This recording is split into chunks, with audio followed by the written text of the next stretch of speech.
takes a second for the sound to kick in because I'm using my iPhone. And it's probably so overloaded with messages and yeah, I know, and tweeting. Yeah, it's overloaded with all of that. So the sound takes a minute to kick in, 10 seconds according to Jay Sorensen, the Jay the Jock. He always worries about production value. And yet, in this generation after the pandemic, everybody got real and very boring too. I mean, a lot of people are not they're not entertaining anymore. They're just telling. They don't have their story organized. You got to have it organized. What is that organization? Speaking of organizations, that has put this legacy on the map where they look up your past. I think it's the Mormon Church that keeps records of everybody's entire history, the history of everybody in the country. Now, what's the name of that service that they perform where they do that? What is that again? It's called, I forget. But I want to give them money to bury my past. That's it. I don't want to hear anything about it.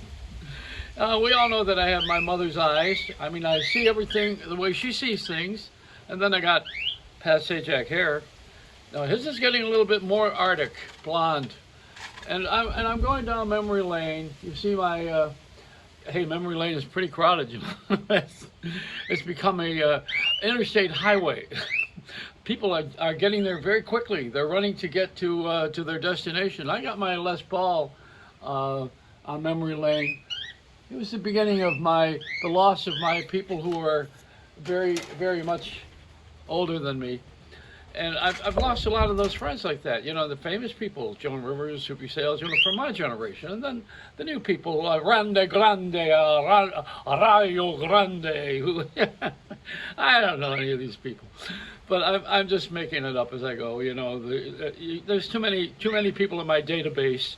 And I said to someone one night on my all-night talk show on WOR Network, I was on every night for 15 years, just to tell you what that is. And also, you can watch any of my shows on WABC and KABC, the simulcast, the first one, triplecast, on radio, television, and internet.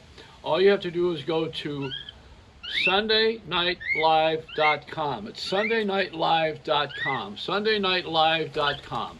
All right?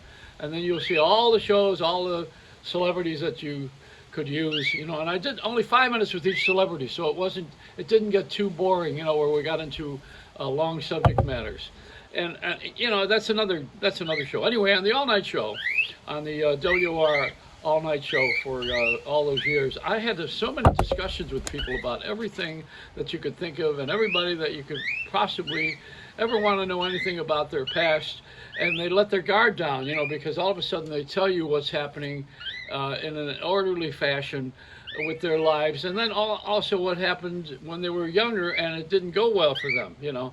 But this is what people open up, you know, in the middle of the night.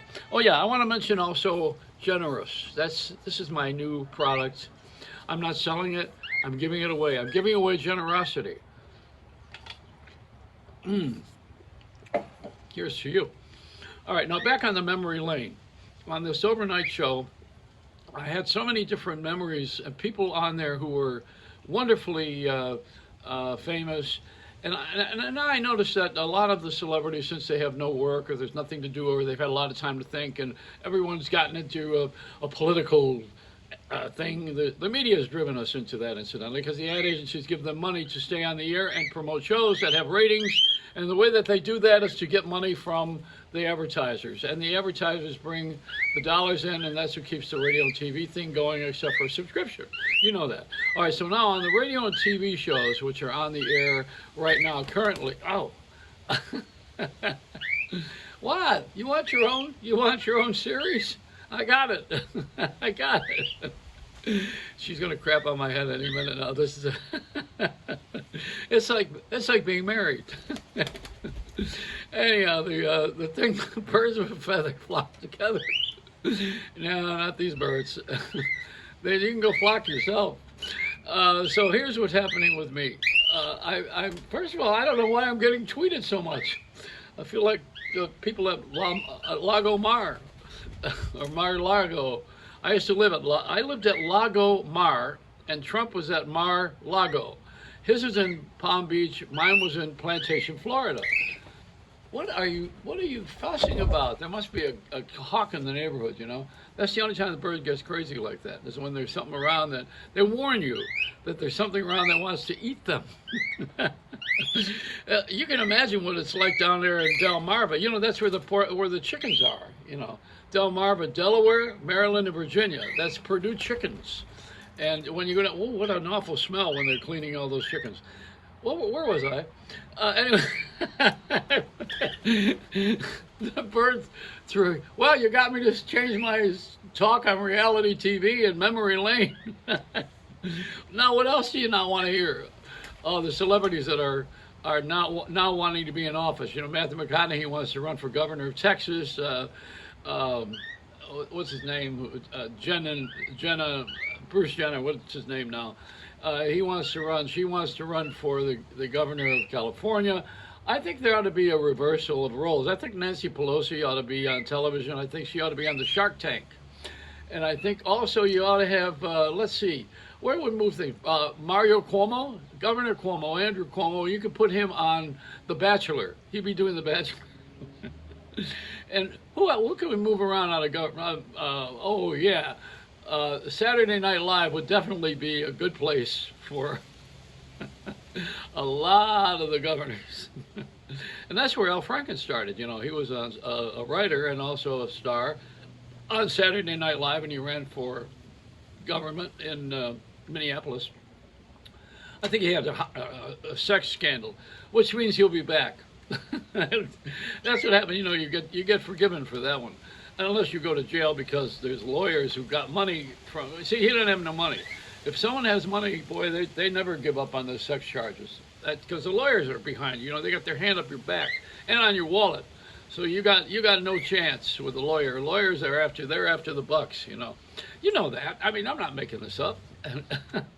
Why would you become a lawyer? Why would anyone become a lawyer? Well, because they believe in justice and civil rights, and that's bull. They become a lawyer to have prestige and money.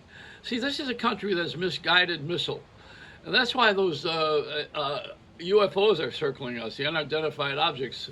They're watching us and they're wondering what the hell are they doing down there. I'm not gonna tell you who we are because I don't want to be part of that mess. They're probably waiting for us to finish ourselves off on this planet, and then they'll come over here and build it over again. Who knows? See, this is the unknown. Too much Twilight Zone and Starbucks. I have had too much Starbucks. Drink generous. This is a crazy time, you know, because I'm on the air right now, and it's completely all over the map. But I'll tell you why. Because I figured now people have short attention span, they say, and they don't stay tuned too long, and they're not interested in me, and they're not interested in anything but themselves. So you got to catch them, and you want to move along, and you got to go fast. You got to go from one subject to another, and you got to confuse everybody. And that was in a movie, in a 1940s movie with a guy who is not around anymore. Adolphe Menjou, would you ever remember that name? Or Sidney Greenstreet. Clark Gable, you might remember, because he was in Gone with the Wind, which is still prominently placed as one of the all-time top 10 movies. But he was in this film, which is called The Hucksters. And what he was doing, Clark Gable was a new guy in an ad agency, and Sidney Greenstreet was this big fat blob that ran the soap company that he wanted Clark Gable to do ads to sell the product. And Clark Gable wrote this wonderful commercial that had a jingle, a little sing-a-song soap, sing-along soap, you know. And so Sidney Greenstreet, at the meeting where they presented this to him as the head of the soap company, he spit on the table and he said, when he heard the commercial. And then he pounded his fist and said, "Irritate them, irritate them, irritate them." And that's what we've been doing ever since. We've been irritated. We're irritated to death from commercials, but you know what? We built an immune system now. Now we know how to tune it out. See, most people don't see commercials. I do because I'm in the business, but they don't see them. They're not paying attention. You know, you got to tune out, except on Super Bowl. And then you watch them once a year and that's it. You don't want to see them unless somebody grabs you real fast, like I'm talking about now. You know, you take somebody and you move them across a little bit, and then they'll say, "Oh yeah, oh wow," or "I didn't know that," or "Yeah, that's good." But it used to be the times when everybody was amazed by everything, and nobody's amazed at anything now except the things that you do yourself. You're amazed that you actually got up in the morning these days. I'm amazed that someone hasn't killed me with my big mouth, and also when I did all the drugs and alcohol, I should have killed myself. But you know, I'm around for a reason. I'm here to irritate you, irritate you. It's a Reynolds wrap.